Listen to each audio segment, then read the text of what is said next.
Hello, everyone. I am the Reverend Thom Muller, Managing Editor of Our Daily Bread at spiritualquesters.org, a ministry of the Swedenborgian Church of North America.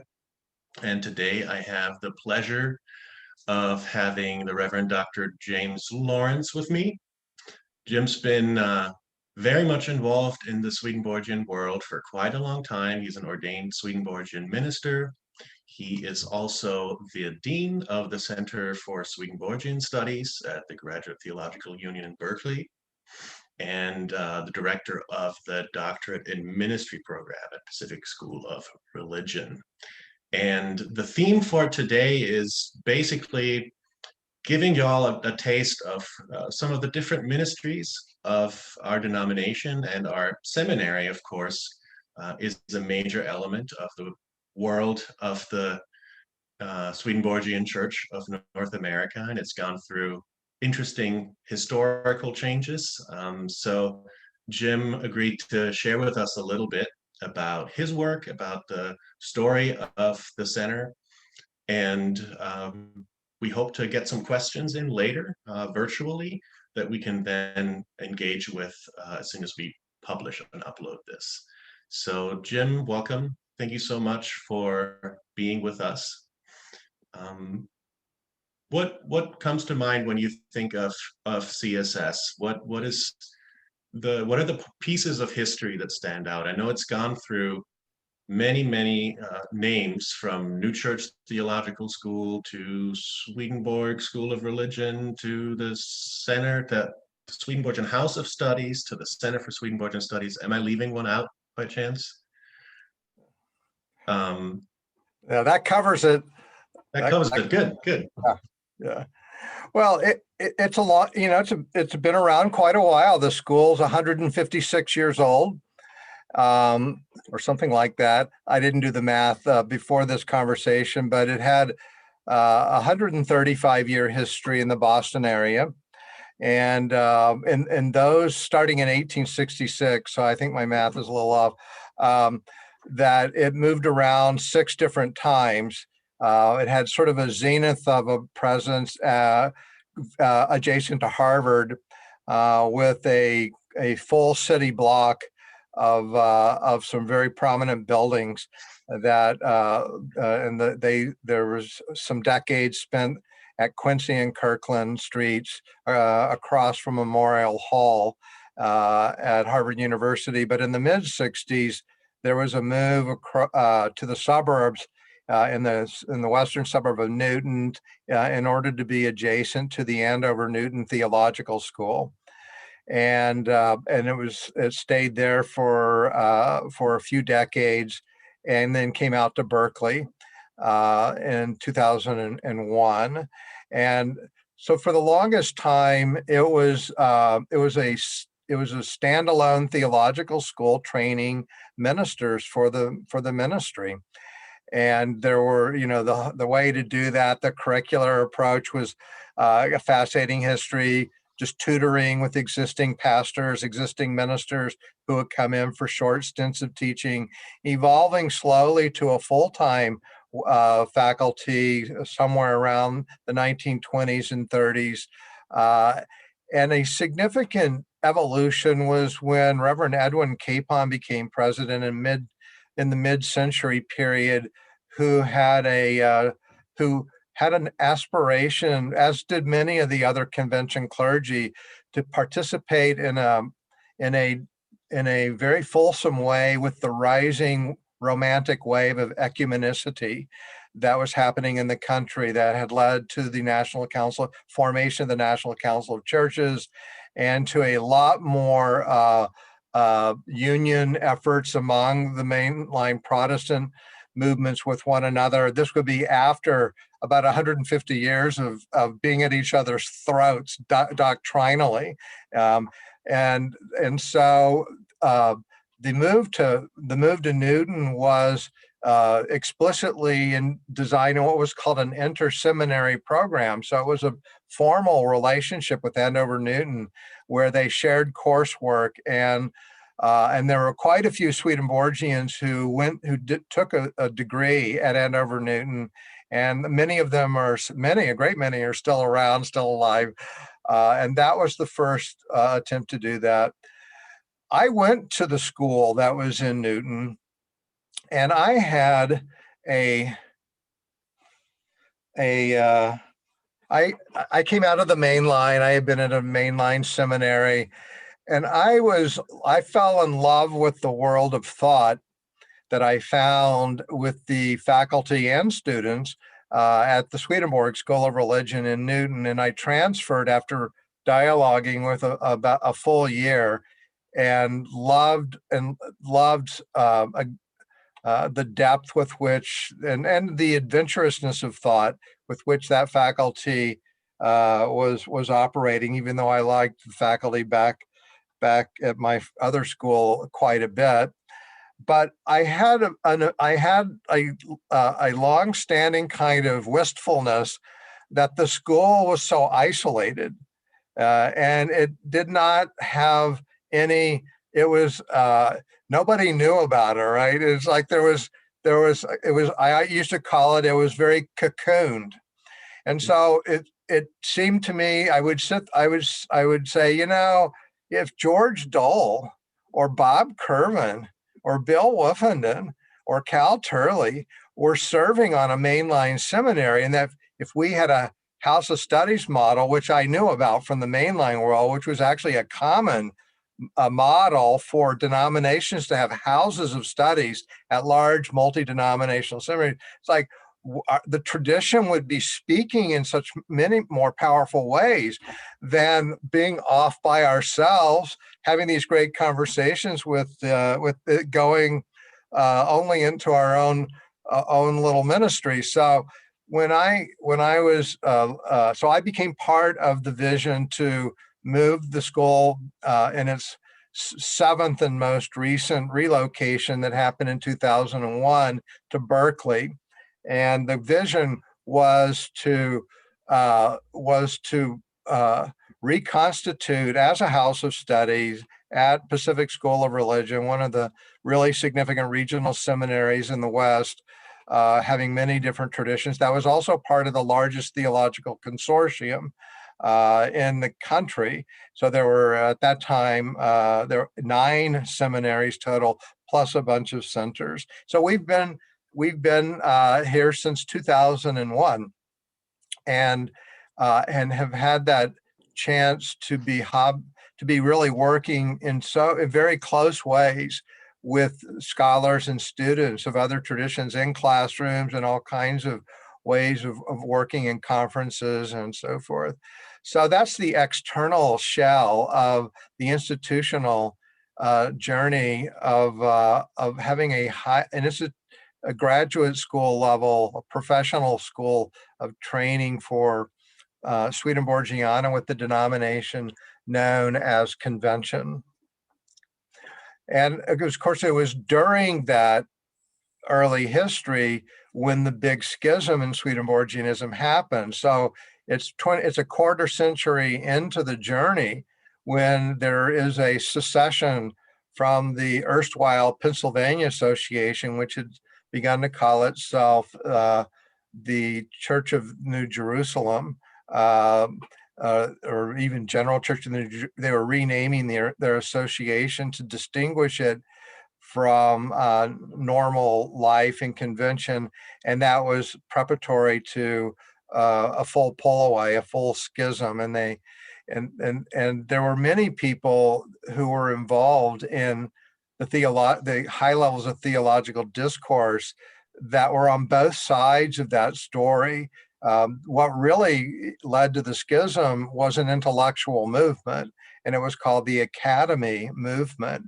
And it's still a primary terminology for that group. And so there were scholars who were in discourse with both sides of the tension around how to study Swedenborg and how to interpret Swedenborg and how to work with the legacy of the rich corpus of Swedenborgian books in ministry and culture and in dialogue and discourse with meaning and purpose questions, and it experienced a classic liberal conservative split. that was happening all over religion in America. Liberal conservative splits became very exacerbated in the late 19th century due to the rapid advent in higher education and critical thinking with what's called scientific social criticism and scientific historical criticism, and scientific historical study of sacred texts led to a undermining of the truth claiming around Christianity in many denominations and movements, creating the famous schism between liberals and conservatives. Liberals who were becoming uh, very critical of uncritical truth claiming that they would then peg as the thinking methodology of the conservative branches. And it became very pitched. So any study of religion in America has to pay a lot of attention to 1870s through 1910 or so, where you have the official rise of fundamentalism and so forth. So that was all very much involved with the theological school evolution with a lot of the personalities.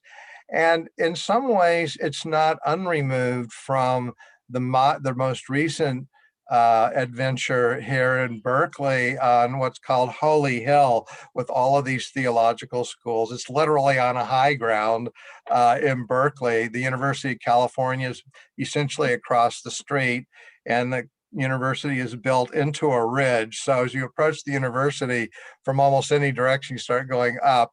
And all the theological schools are on the north side, and it's a very rich environment for discourse. And one thing that happens when you get out of your cocoon is you have to explicitly begin dealing with questions by very intelligent and educated folks who are in other traditions. There's been plenty of argumentation that was done through pamphlets and articles. Every once in a while, there might be some kind of public lecture situation where there were opposing views, but actually that was not that common. But to actually be running programs together in degree programs where faculties from different traditions are working together is which has been happening a long time in higher education, but it did not happen with Swedenborgians. Even in the Andover Newton period, there were no Swedenborgian faculty teaching at Andover Newton. And in fact, they resisted having a model like that with us when we began looking in the late 90s.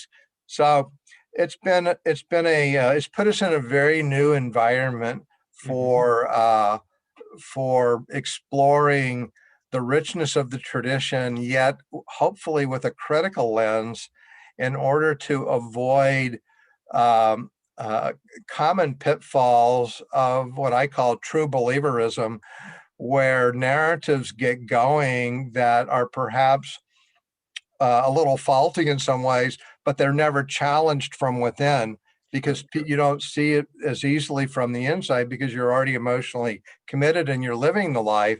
And there's something I believe there's something very healthy about withstanding criticism and in an open-minded way, not in I will debate you way. So it may lead to that. Sure. So now that we have the Center for Swedenborgian Studies at the GTU, and thus more visibility, perhaps even with this new model, this new state. Can you share a little bit about what's going on today at the center, the programs, the folks, the organization? Yeah, because in a way, the journey became complex. So we started in 2001, and we with the name Swedenborgian House of Studies at Pacific School of Religion. That was the name of the program when it landed on the West Coast. And it lived for 14 years with that name, but it pivoted to the Center for Swedenborgian Studies at the Graduate Theological Union. So it left in a significant way the seminary known as Pacific School of Religion, and And a reason for that was the evolution of the faculty's interest and some of the vision for this larger arc of cultural reach that Mhm. Swedenborg has always had in world history, um, to uh, to to put more emphasis on the the skill, not only the skill with which conversations that are outside ministry training courses, uh, Mhm. that lead to a kind of world discourse in which many of us in the tradition believe is an important part of our tradition. Yeah. And it's part of what is part of, it's a way to inform not only the world, but also increasingly ourselves about Mhm. dimensions of cultural reception of Swedenborg's career, and possibly critiques as well, that are not necessarily going to be covered in typical seminary classes where you're simply Mhm. training clergy to be Right. running programs. And so at the Graduate Theological Union, it still has all the seminaries. We're still in the same building at Pacific School of Religion. The room I'm in right now is what all of our faculty have an office just like this inside Pacific School of Religion. And we still have a relationship with the seminary. As you mentioned, Tom, I direct the Doctor of Ministry program at PSR. It's part of our synergy of relationship here, but we pivoted institutionally into what's called centers of distinction, right? And so we have such things as Center of Jewish Studies, Center of Islamic Studies, Center of Dharma Studies, Center of the Institute of Buddhist Studies, and now there's the Center of Swedenborgian Studies. And our scholars these days are spending a lot of time uh, building strength in the conversations that are in the cultural history discourse realm. So we have Devin Zuber, who is an expert in art and literature and religion, and just has a way. His PhD work was all on Swedenborg's reception history around environmentalism, how the rise of the romance of nature turned into the environmentalist movement, and how Swedenborg was in the middle of that conversation. That goes into many kinds of interdisciplinary meaning and purpose conversations, that too, in which Devin has continued to expand his fields of interest, and with art especially, and literature. And there's an anecdote that once upon a time we were talking to a prospective scholar who was candidating for a faculty position with us, and this person was teaching at a major state university on the eastern side of the country, and had a partner who was also a full-time faculty member at that university. And so as they were talking back there about, I'm going to be candidating for teaching out here, uh, they had what became kind of funny was that in the religious studies department at that university, nobody really knew much about Swedenborg. In the literature department at that university, everybody knew a considerable amount about Swedenborg. Uh-huh. So it's that story of Swedenborg's reception history that is much bigger in culture Yes. via what we call the famous names list, Right. Blake and Yeats and, Borges and the Edgar Allan Poe and the French writers Baudelaire and Balzac and Goethe, and Strindberg and so forth, the long list of artists and poets and sculptors who enjoyed the dramatic vision of Swedenborg, loved the kind of exploratory spaces of his cosmology, his dramatic kind of declarations of the forces and dimensions of the reality system in which we are, right? Yeah. And so it's interesting it's interesting to really compare the reception history between the major figures in philosophy, art, and literature, and then the organized religion history, which is almost entirely limited to the sectarian movements of Swedenborgianism, because Swedenborg was so brutal with his critique of Christianity at that time that there was no way that he could be easily appreciated in the major branches of Christianity. And even though it's obvious that he had the hope, he had the expectation, even, I think, he seemed to really think that's how it was going to go. Right. And so, but it didn't. All these theologians would just love his work, and it would. Oh, and the biblical scholars, they would all see the inner sense. Exactly. So you can do citational analysis of how Swedenborg is playing in scholarship and in popular discourse. And so you can go into the library, and I've done this. It's fun to do this with other people. And you can pull off volume after volume after volume in the theology section and in the biblical studies section. And Swedenborg, much more than 90% of the time, I'm going to say something in the high 90s. I don't know whether it's 97, somewhere well over 90% of the time, Swedenborg is not mentioned. He's not in the index. There's no reference at all. You go into the zones of 18th and 19th and even 20th century literature, in French literature, American literature, and English literature, and German literature, and Swedenborg will be all over the place. So what is actually quite, so there's big conversations to have there. And so Devin's really well situated with that.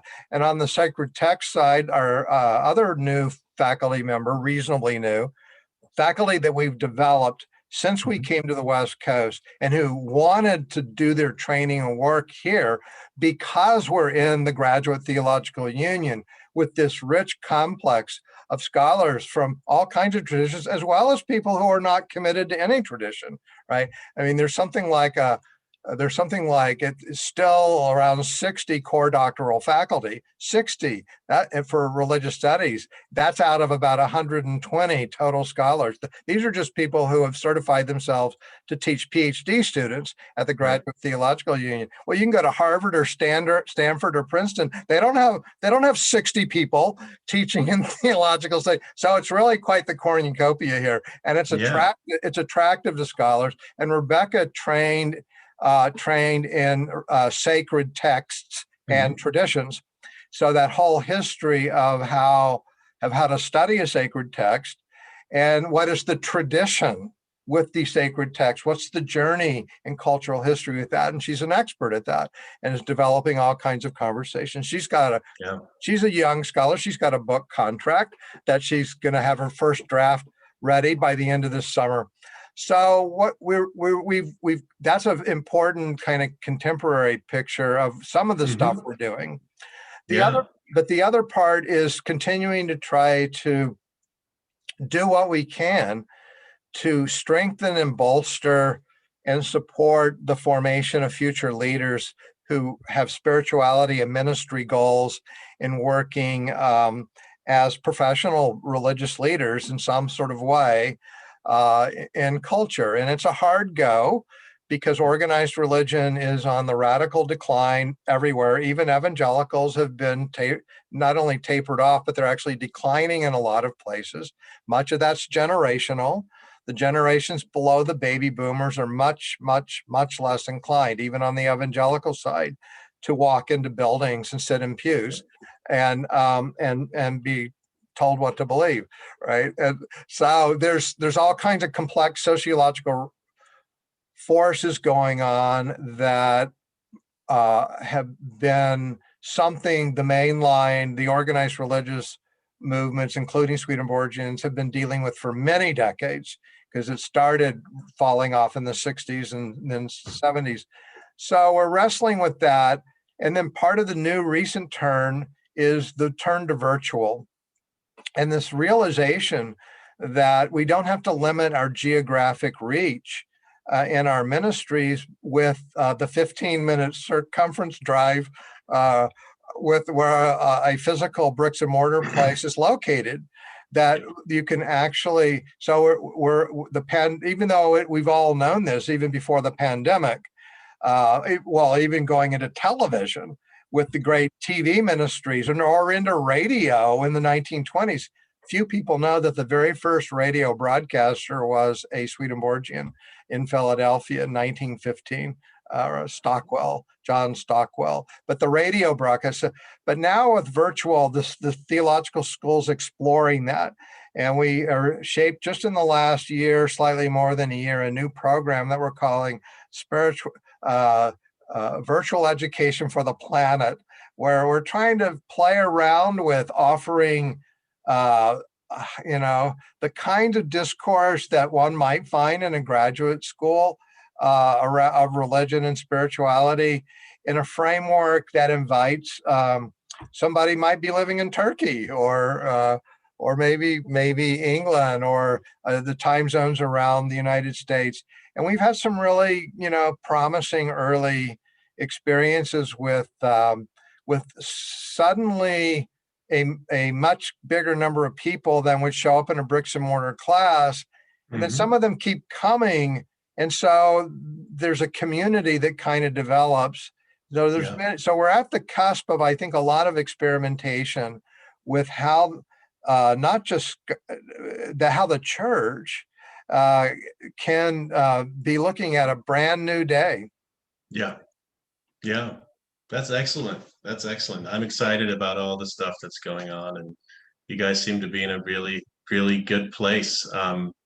In a few words, what would be your vision, your hope, what do you imagine, especially with this new, constantly evolving information age? What would be your hopes for the future of CSS? Well, my hope is that we will be able to engage students that otherwise we would have never engaged, and to find ways to. I mean, I'm a fan of video conference courses because yes, there's a certain fatigue level for a lot of people, but the fact is, it's pretty cool to be able to have face-to-face conversations with people that you would never easily get together in the same physical space, and so I think the opportunity to be to become excellent at that is at hand. Whether it will unfold that way or not, because a ton of stuff that everybody's doing it. One of my mantras is there's only one thing that works in the marketplace. There's only one thing that works in the marketplace: excellence. It has to be excellent, and then people will, it will separate itself. And there's no way to be excellent without putting some effort into it. So you can see that, for instance, in the Unitarian Universalist denomination, their largest church now is their online church, but they put a lot of effort into it. They have a significant budget that supports multiple clergy, supports creative way to use graphics and music, and the fact is, a lot of those millennials and Zers who wouldn't necessarily walk into a building, they're happy to walk into their devices. Sure. Right. They're happy to attend a spirituality conversation, wherever they are. And so I think there's a tremendous opportunity for the Swedenborgian tradition to keep figuring out what's especially useful these days. I do think it's hard work, not just repeating a lot of the truths that were met the emotional, intellectual needs of people in the 1850s. There's I think, a need to continue to do really serious critical thinking, what I call a second naivete. In our branch of Swedenborgianism, the General Convention, we are known by the other branches as very liberal, right? There's this sort of, that's our reputation. My experience is that we are the most willing to critique. We are the most willing to do constructive spirituality and theology in a conversation with the unfolding insights and narratives that emerge through the human journey, which was at the core of the schism at the end of the 19th century, where that liberalizing trend was coming in more fully of engaging all these isms, and that were exciting, and a reacting branch that would be would stick with the fundamentals, stick with what has always been tried and true. So it cannot be, my last word is that success in the virtual world cannot be successful unless it's truly excellent. And to be truly excellent, it needs to have a good sense of what are the most important questions that are on people's hearts and minds, and what in our tradition, even if it's new tradition, can we shape in a helpful way, and how can we be changed? Rather than, that's very important in my mind, is that we have to be open to being changed. And it's not just us looking how we can use our treasury to influence other people, but how are we being spoken to in this journey? And that to me goes to the integrity of a journey. So Yeah. we'll see where it all goes. Yeah, I'm really excited, and I'm excited about the scholarship that's going on and all of the opportunities that are showing themselves. Thank you so much, Jim, for being here with us and letting us know some more fun and interesting info about CSS. And I wish you and the center all the best as the future moves along. Thanks so much, and thanks everyone for joining. Bye.